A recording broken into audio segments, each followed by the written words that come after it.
Hello there, everybody. I'm WaitWhat, and I'm back with some Yousei. Let's get right into this. And I went back a couple lines just so people knew what was going on, and so I knew what was going on. Meh. Great. So what now? Seems like everyone we talk to just points at someone else. Detective? Hey, Lee May! Lee May steps into our conversation. What's up? Gursky looks surprised that Lee May would even speak to him. Why do you not ask Aki and Aoki for aid? A thin frown spreads across the detective's face, as if he's just taken a bite out of something very bitter. I'd rather not.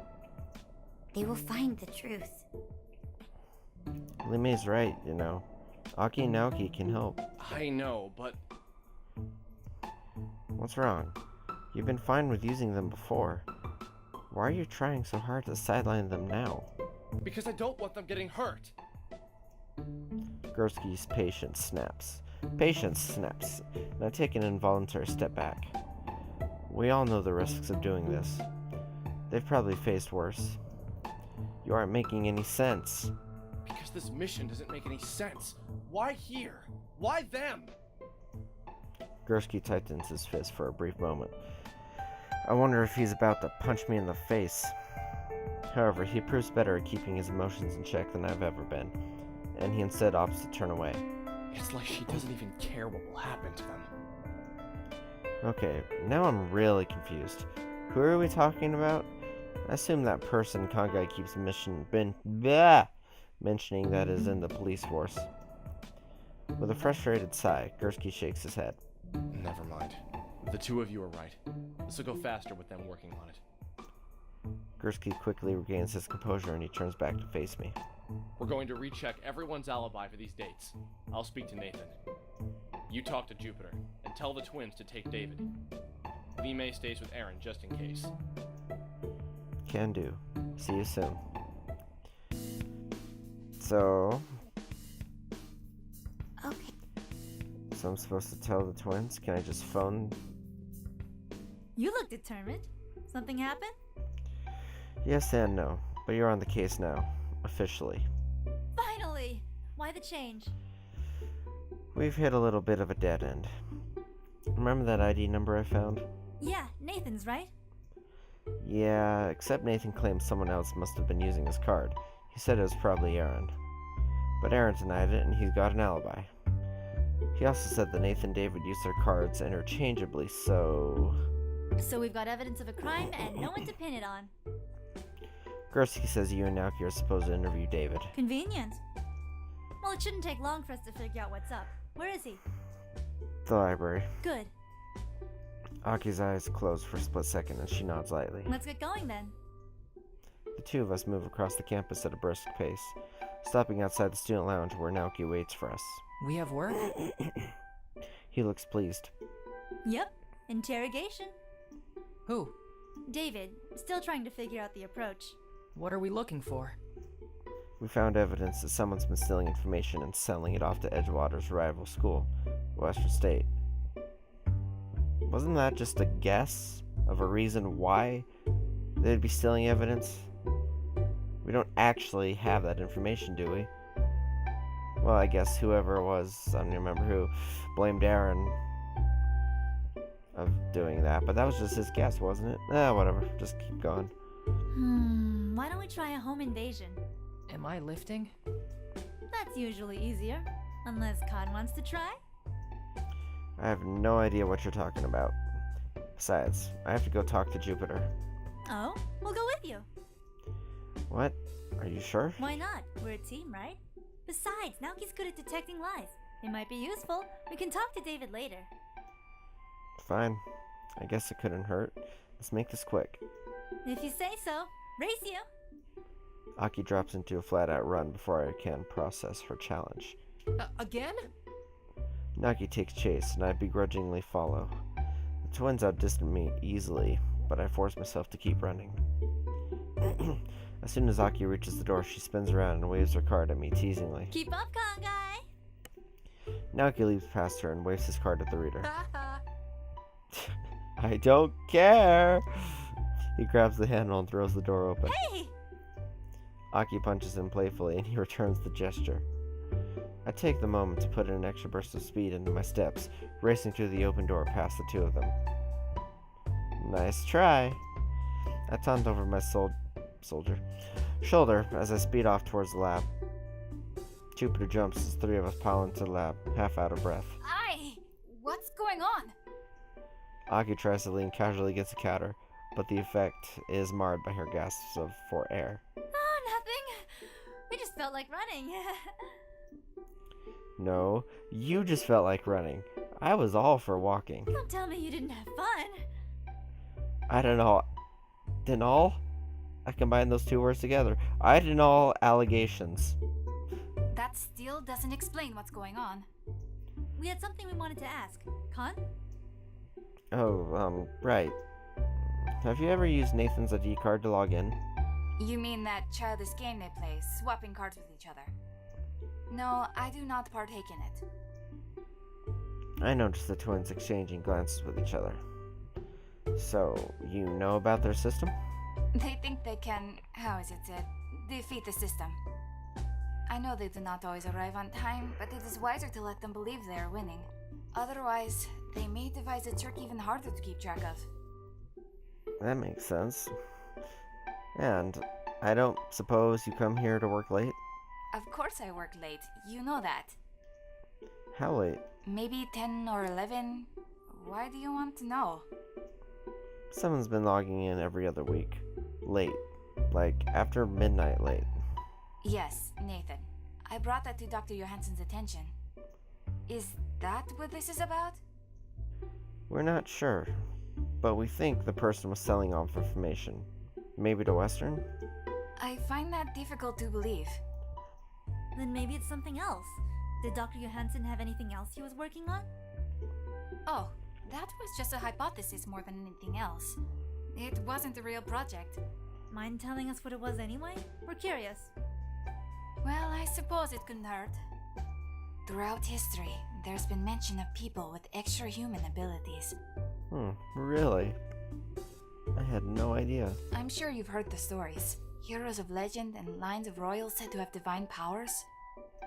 Dr. Johansson's hypothesis is this, that such people did exist, but their bloodlines eventually thinned out and their powers diminished. However, if we could find a sample of the genetic makeup of those extra-humans, we could recreate those abilities today. He wanted to make magic people? That doesn't sound scientific. We have powers, the kind of odd powers, but powers nonetheless. Am I stating the obvious here? I think I'm stating the obvious here. But come on, I feel like I have to state the obvious here, so I'm going to state the obvious here. How many times am I going to repeat that? Whatever, let's go. Too often, we think that the scientific advances of today give us reason to ignore ancient observation. Yeah, pretty much. But the people of old still charted the stars and built pyramids. They possess the ability to observe and record just as we do. Just not as good as we do. At least, hopefully that's the case. We cannot dismiss the account of superhuman feats recorded across centuries and continents. Aliens. Instead, we should seek to find the cause of these. Can we recreate or observe them ourselves? He doesn't believe in people with special powers. He believes it is a possibility that must be explored. Is it not scientific to attempt to observe what others have rather than dismiss them without testing? Jupiter shrugs. Of course, even this is little more than speculation. We don't have enough information to try to recreate anything. Man, I felt good about that one. I apologize, but I have a class I must teach soon. I need to close the lab while I'm gone. And you guys are all teachers. It's kind of weird. You look way young for being teachers. Jupiter herds us outside and locks the door, making sure to block the code from our vision. I'll be back in a few hours. We can talk more at that time. Well, David next then? Sure. Aki moves quickly across the campus while Naoki and I hurry to keep up. We arrive at the library and Aki motions for us to be quiet. David is still at one of the tables, but Nathan is nowhere to be seen. Aki leans in and whispers in my ear. $20 is I can get him to talk without using my Kansei once. How can I even verify that? She blinks, surprised. You can't tell when I'm using it? Your sensitivity is lower than I thought. Shockingly, I don't spend a lot of money. money. I don't spend a lot of time honing my abilities to experience death. Next time then. She skips past me and calls out to David. Hey, David! Where's Nathan? Yo, Haru. He's out teaching a class. Something I've got to do in a few. If you want something, make it fast. Oh, well, if you're in a hurry, that's not a problem. Aki points at one of the nearby shelves. I just need you to help me find something. You mean like a book? I guess I can help. As soon as Aki leads David to the shelf, Naoki hurries to the table and begins to rifle through David's bag. It's potentially the least smooth thing I've ever seen him do. Hey! Nice. David marches towards Naoki, fists clenched. What are you doing? Naoki jerks back, accidentally spilling the contents of David's bag across the floor. Looking for something? No, of course not. I just tripped. That was smooth. Jeez. Yeah, right. You were trying to take my stuff. Aki places a hand on David's shoulder and pulls him back. It was just an accident. The twins are handling this with all the grace of a duck doing the tango. What's wrong with them? David spins on Aki. Nice try. You were trying to distract me while he stole my stuff. I told you, it was just an accident. David crosses his arms. Tell it to the cops. I'm calling the police. Gursky! No, oh, please don't. You got us, okay? Just, what do you want? Let's start with you two telling me why you're trying to steal my stuff. Naoki hangs his head, defeated. I was looking for money. We sneak onto campuses like this all the time. Students are less likely to report a theft. Nice try. But you can't just sneak into the prospective student program. Care to try again? Fine. Western University hired us to try to steal your research. They handled all the details, like getting us into the accepted student register. So you wanted to steal my notes? Your ID card, actually. We were planning to sneak into the lab later on. Those guys at Western are even more desperate than I thought. You go back to whoever hired you and tell them not to bother. They'll never get their hands on our research. Well, you guys definitely... Yeah. We're really sorry. It was just a job. No hard feelings, you know? Is there anything we can do to pretend this never happened? I don't know. That's a pretty big secret to keep. But I'm feeling generous, so 2,000 should be enough. Naoki lets out a low whistle. Wow, he really is in it for the money, isn't he? I wonder what would happen if we told Jupiter that he's willing to take part in a cover-up for some cash. What? You wouldn't! You two are horrible people. But he's kind of horrible, too. You're all horrible people. I'm probably a horrible person. If you tell her anything, I'll tell that cop you tried to steal from me. It won't do you any good. We work with him. What? But... We're not from Western.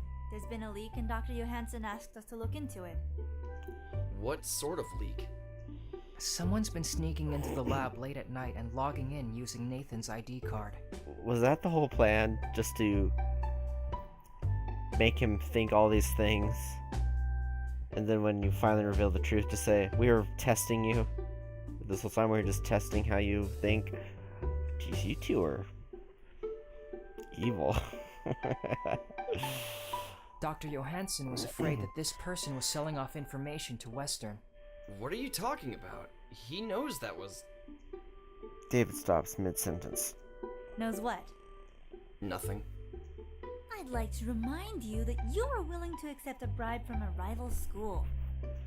Fine. It was me. What? I'm the one who used Nathan's card. We switch off cards every day. So every other week, I'd sneak out while Aaron was away at his card game. But I was only selling test answers to my students. Oh, you're very pure, aren't you? Oh. Wouldn't have called that one, actually. Johansson knows about it. He caught me like last month or something. And he didn't kick you out? He gave me a second chance because he's a decent person. So you didn't, say, kill him to keep him from expelling you? Are you jagging? Who kills a guy over something like that? You've got to be pretty messed up to kill someone like Dr. Johansson. Well, it happened. Are you jagging? Anyway, I've really got to get to class. Am I free to go, or are you gonna keep blaming me for stuff? We couldn't keep you here if we wanted. Then I'm out. Well, that went well. It did, didn't it? Not to question your methods or anything, but what was all that nonsense about you guys selling stuff to Western? Just testing to see if he was the rat or not. If he had been selling information to Western, he would have been protective of his territory. Instead of telling Western that it's useless, he would have ordered us to back off. But he didn't. He was offended at the very notion of selling Edgewater secrets. By making him think he caught us, we gave him the higher ground. We were at his mercy, so to speak. And thus, he was willing to make himself vulnerable by demanding a bribe because he thought he had leverage. Oh, well, I guess that works. But we just eliminated our most plausible motive. What are we going to do now? We'll just have to go over everything again. Maybe we'll see something different now that we know what we know. Well, we don't have many options. Nathan, David, and Jupiter are all out teaching somewhere. Then we'll start with who we have. Lee May's going to talk to Aaron. That leaves Sean and Chance. Oh, jeez. Which one do you want? Sean, I guess? Maybe if I'm lucky, he'll give me a free pen or something. Alright, we'll talk to Chance. Good luck with that. Meet you back at the fountain afterwards? Sure. The twins accompany me to the student lounge, and we part ways. Sean is reclining in one of the chairs, absent-mindedly scrolling through something or other on his phone, probably with a huge smile on his face. Hey. Yo, you look like you've got an important mission. Look at that smile. It's so big. He's so happy. Kind of. I just have a few more questions about yesterday. More? What else is there? Just double checking a few things. No big deal. Well, feel free to ask away. You've never used Nathan's ID card to log in anywhere, have you? What? Why would I do that? It was just a question. Well, it's kind of a weird question. The door to the student union opens, and Lee May enters. She looks serious. Her eyes light up as soon as she sees me. We have found something. You mean you and Aaron? Lee May nods and hands me one of the photos that Aaron snapped yesterday. Aaron's not a bad photographer. I have a skull on my shirt. Memento Mori. Isn't that remember life or remember death or something like that?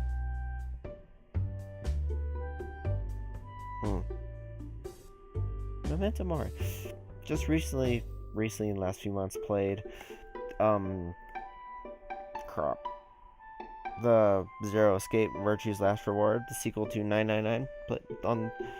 Yeah, great game. Memento Mori. That's where I'm remembering that from. Though I know it's not from that originally. I'm rambling now. We're supposed to be looking at something? Wait, this was taken yesterday? I don't remember seeing that bike. Someone must have been in the tower when Aaron took this. Oh, is that one of Aaron's photos? He's a little overzealous sometimes. I can ask him to tone it down if you want. Actually, I point at the bike in the background. Is there any way of telling who uses the campus bikes? Not really, man. I mean, it's not like we tag him or anything. Sorry. Wish I could be more help. Lee May frowns and takes a step towards him. No. Huh? Is there anything you're not telling us? Sean laughs nervously. It's nothing important. Just, If it's not important, you shouldn't have any problem telling us, right? Well, that bike's from one of our older fleets.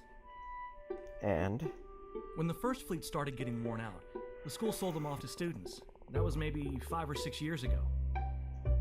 My family donated a new set, but they're a different color. Wait, if that's the case, my mind is churning. There's only one person who could have been at the bell tower during the time Dr. Johansson was killed. Lee May and Sean stare at me expectantly. You have it.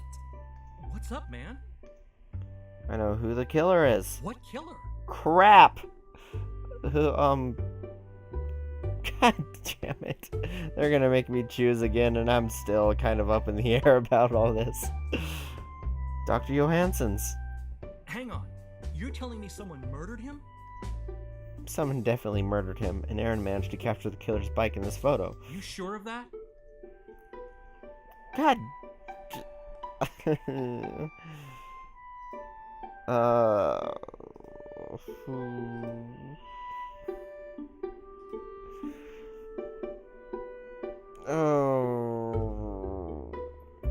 What am I doing? I'm just looking. Okay, this one. No. Don't I have notes somewhere? Are they not on here anymore? Okay, Aaron was freaking out with Naoki. Chance was doing God knows what. David? Yeah, Jupiter.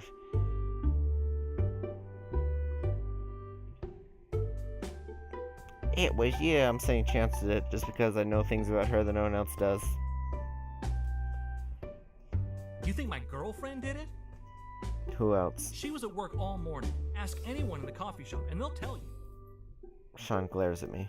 I'd really appreciate it if you didn't make such wild accusations.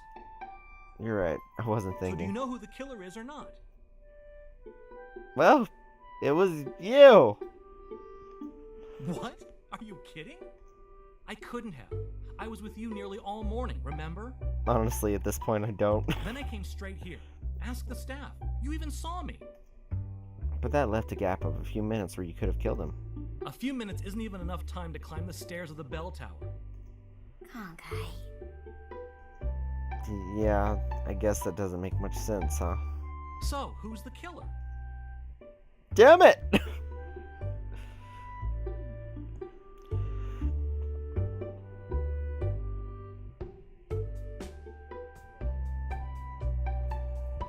I am awful at this. But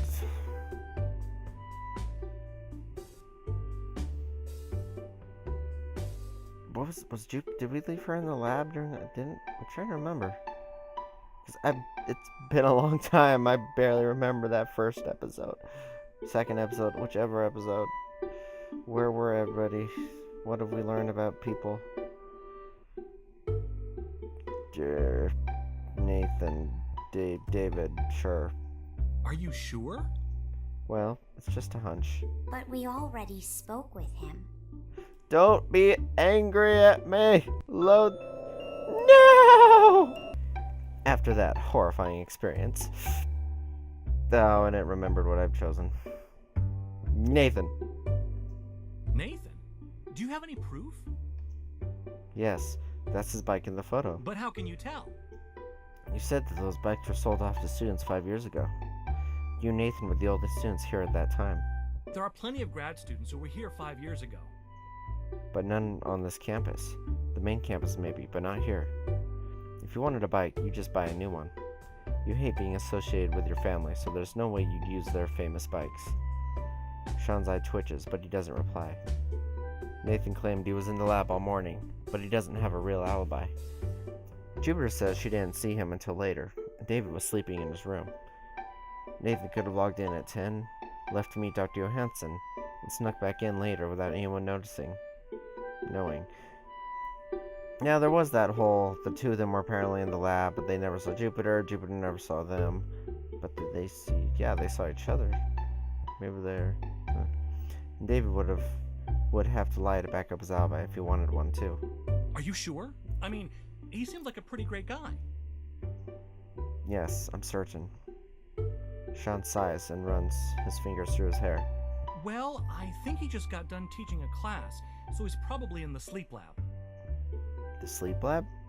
Yeah, he lives off campus, so he usually crashes there for a while before his next class. Are you sure? Well, definitely. He wouldn't be anywhere else. Thanks. You've been a big help. I turn to leave, but Sean grabs my shoulder. Hang on. What's up? Well, if he's really the murderer, don't you think it's kind of a bad idea for you two to confront him? Sean looks surprisingly uncomposed. Is he nervous? I think we can handle it. But why take the risk? Maybe you should go get that cop to help you out. He doesn't know you're after him. There's no hurry. Actually, that's where you're wrong. The longer we wait, the more he's going to think about running. Okay, but... We're going now. Lee May and I leave before Sean can protest anymore. I am awful at this. Holy crap. I glance over my shoulder before the front door closes. Sean's making a mad dash for the cafeteria. What was that about? I turn to Lee May. Something doesn't feel right, does it? Lee May shakes her head. Both of us feel uneasy, especially after seeing Sean's swift departure. Well, I could only guess. As we approach the lab, we see Nathan next to the front door. He looks like he's in a hurry. He knows. Damn it, Sean! Sean must have had second thoughts and given him a call. Nathan looks up at us, and I see panic flash across his face. He turns and runs back into the building. Go around! Without hesitation, Lee May sprints around the side of the building. I run for the front door and throw it open before it can close all the way. I catch up to Nathan quickly and grab his shirt. He whirls around and pulls away from my grasp. Let me go. He pulls his light sword out and points it directly at me. You can't threaten me with a prop sword. With a determined grunt, Nathan smashes his blade of his sword against the floor. The end shatters in a small rain of glass shards. He points the jagged glass blade at me and turns it slowly. The sharp end glistens in the bright light. Let me go. Okay, I may have spoken prematurely. I take a slow step towards him. Can you just tell me why you killed Dr. Johansson? Nathan glares and tightens his grip. Don't mourn him. He was a coward, too afraid to make use of the power he had. He didn't deserve to have it. And you do? I deserve it more than you. Nathan races towards me and swings his sword at me. I jump back, but the glass tears into my shoulder. Ugh. Ah! I clutch my shoulder and feel something warm between my fingers. I hold my hand tight against my shoulder to slow the blood and try to ignore the sting. Guess he wasn't kidding about all that swords training. It's not fair! Nathan's practically screaming by now. Why do you get to have it when I can't? He swings the shattered blade at me again. I stumble back, barely escaping another cut. What are you talking about? With an angry cry, he thrusts his sword towards me, driving the glass into my thigh. My leg collapses under my weight, and I take a desperate limp backwards.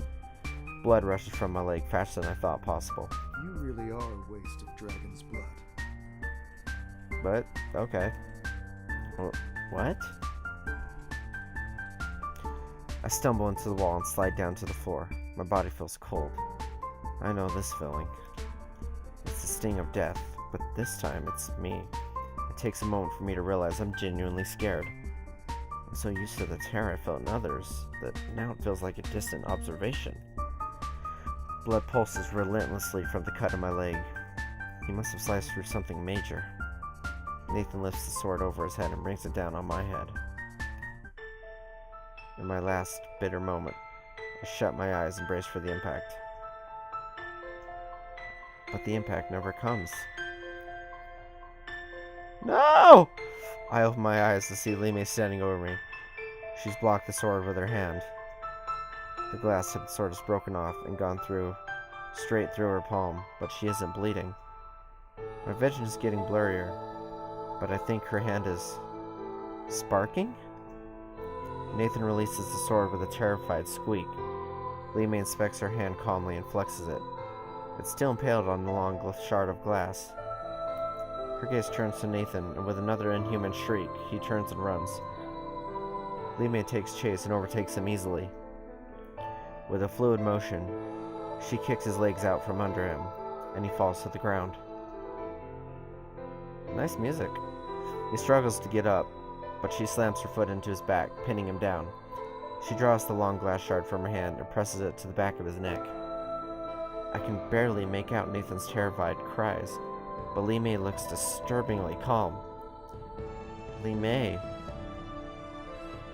I barely manage to whisper her name, but somehow she hears me.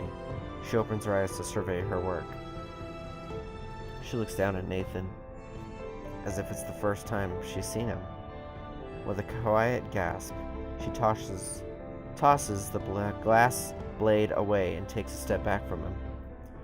He lets out a grateful, sobbing moan and scrambles away from her, desperately clawing at the tiled floor.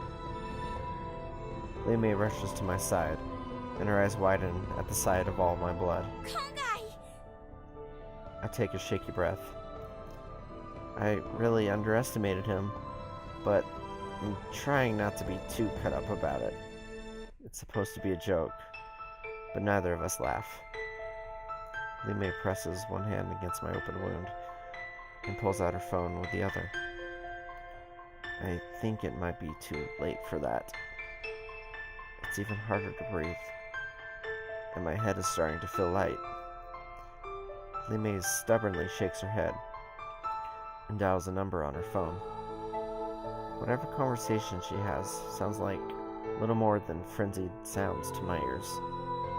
As soon as she hangs up, she places her other hand on my leg. I look down at the hole in the back of her hand, left by the glass from Nathan's sword.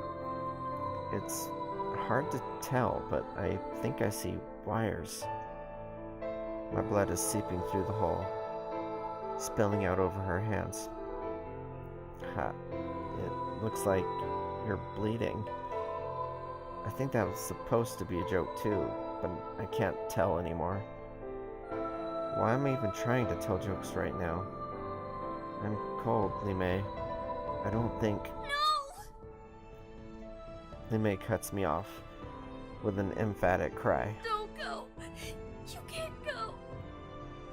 Her body shivers, and I realize that with all my blood on her, she's probably having a hard time even staying conscious. If you go, I'll be sad. My vision grows blurrier, but I manage to place my hand on hers. Don't be. It's getting harder to feel anything. I take a deep breath, and my chest shudders. I only wish I had more time. My grip on Li Mei's hand relaxes, and the darkness claims me.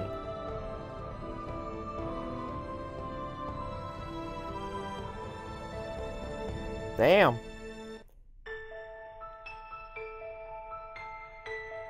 I'm assuming this is like Kansai and has the multiple endings and the one true end.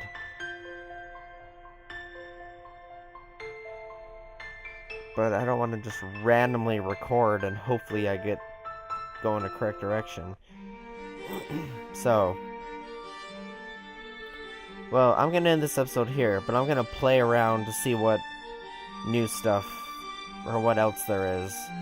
So you're not just watching me wander aimlessly like I was most of this Let's Play. But yeah, that was one ending of Yousei, I guess, and quite intense. We learned a little bit about Li Mei, I suppose. And yeah, hope you enjoyed it. Thanks for watching, and I'll be back with more real soon.